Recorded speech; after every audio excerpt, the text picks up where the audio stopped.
કેન્દ્ર સરકારે જૂના આવકવેરા કાયદા 1961 ને બદલીને નવો આવકવેરા કાયદો 2025 લાગુ કર્યો છે, જે 1 એપ્રિલ 2026 થી અમલમાં આવશે। જૂની સિસ્ટમમાં શું મૂંઝવણ હતી, આઈટીઆર ફાઇલિંગમાં કયા ફેરફારો થશે, 2025-26 આઈટીઆર ફાઇલિંગ પર શું અસર થશે, જાણીશું આજના જાણવા જેવામાં। નમસ્કાર, હું છું દીપિકા। સૌથી મહત્વપૂર્ણ ફેરફાર આકારણી વર્ષ અને પાછલા વર્ષને બદલે કર વર્ષનો ઉપયોગ હશે।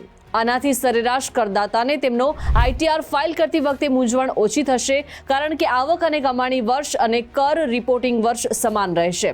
આ ફેરફાર કર પ્રણાલીને સરળ બનાવવા તરફ એક મોટું પગલું છે। જૂની સિસ્ટમમાં શું મૂંઝવણ હતી?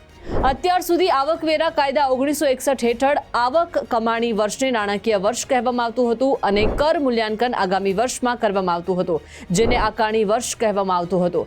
ઉદાહરણ તરીકે, નાણાકીય વર્ષ 2024-25માં મેળવેલી આવકનું રિપોર્ટિંગ અને મૂલ્યાંકન 2025-26માં કરવામાં આવશે। આ કારણે સામાન્ય વ્યક્તિ માટે આવક વર્ષ અને આકારણી વર્ષ સમજવામાં મુશ્કેલી પડી। કર વર્ષથી શું બદલાશે?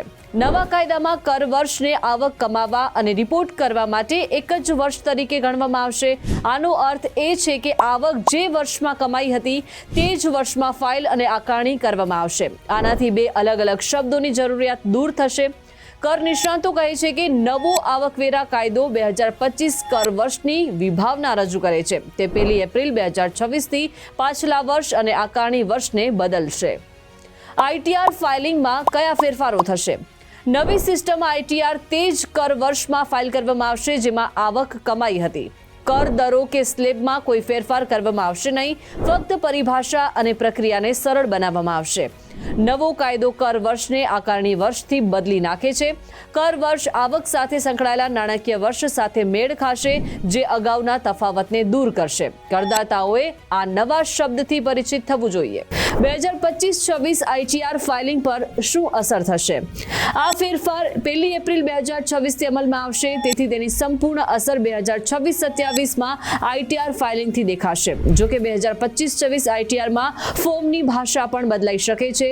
નોટિસ, મૂલ્યાંકન અને અન્ય દસ્તાવેજો હવે કર વર્ષનો ઉપયોગ કરશે। આ કર સંદેશા વ્યવહારને વધુ સ્પષ્ટ અને સીધો બનાવશે। નવા કરદાતાઓ માટે સિસ્ટમ વધુ વપરાશકર્તા મૈત્રીપૂર્ણ બનશે અને સરકારનું આ પગલું કર પાલનને સરળ બનાવવા અને કરદાતા મૈત્રીપૂર્ણ સિસ્ટમ બનાવવા માટે મહત્વપૂર્ણ છે।